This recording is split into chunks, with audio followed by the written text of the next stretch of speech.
Well, howdy there, Internet people. It's Beau again. What we're going to do today is go over some traditional Halloween myths, creatures, and legends, and explain the science behind them. We'll also toss in some other stuff that isn't exactly Halloween related, but the legends come up during the spooky season, just to round things out. Today, you'll learn the most common modern belief about where some of your favorite stories, characters, and legends come from. It's worth saying up front that some of these have multiple scientific explanations, as well as the more traditional beliefs. We'll start with some of the classics. Let's talk about the werewolves. Throughout the years, there have been numerous explanations for this belief. Most center around trying to create an explanation that matches the scary behavior associated with werewolves. I'm not really sure that's necessary. The reality is that at the times the legends originated, anything different was scary. The most likely explanation is probably just hypertrichosis, which is sometimes called werewolf syndrome. It can be present at birth or it can be acquired later in life. It causes large amounts of hair growth. It's the same syndrome responsible for bearded ladies at the circus. Interestingly, in some cases, like that of Julia Pastrana, it's accompanied by large facial features and irregular teeth. The mummy, or more specifically, the curse of the mummy.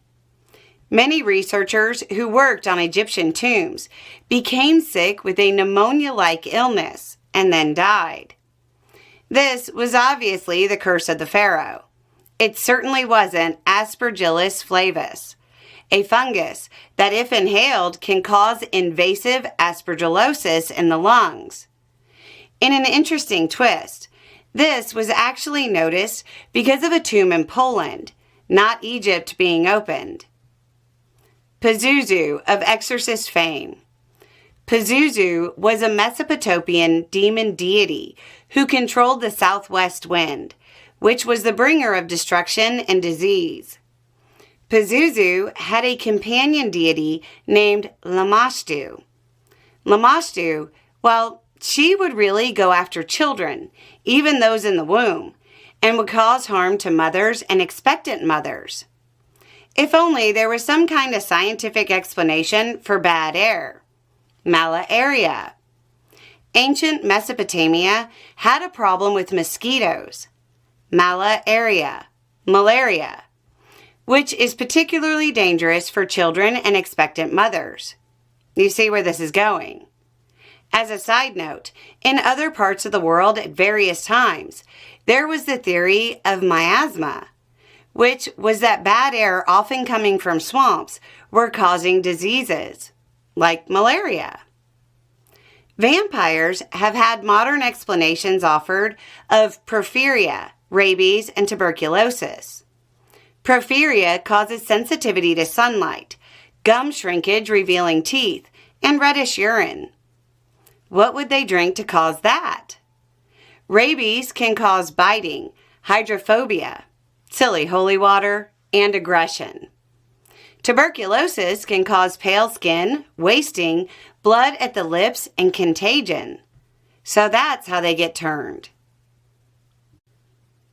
Will-o'-the-wisps. Those ghostly spirits in those deep, dark places. They're sometimes described as orbs of light, and they exist by different names all over the world. But they always seem to exist in methane-rich swamps. The methane igniting is the most widely agreed upon explanation. The night hag. She was an evil one. She would come in while you were asleep and sit on your chest while you were sleeping. Sometimes you'd wake up and be unable to move. Terrifying. Yeah, it's sleep paralysis. Fun fact. In Scandinavian folklore, this was done by a creature called a mare. Yeah, a nightmare. St. Anthony's fire and mass possessions by demons. Yeah, that was ergot poisoning. What about being elf shot?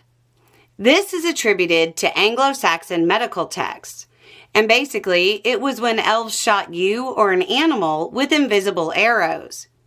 In some cases, witches flicked the arrows with their thumbs. The elf's arrow would cause sudden sharp pains in the body.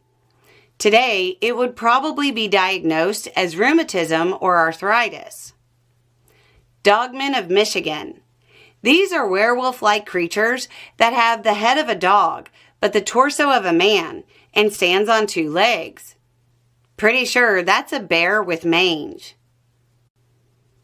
Do you know why so many more people are being diagnosed with epilepsy, schizophrenia, dissociative identity disorder, and so on today than they were in the 1700s and before? It's not vaccines. It's that we aren't saying they're possessed by demons anymore.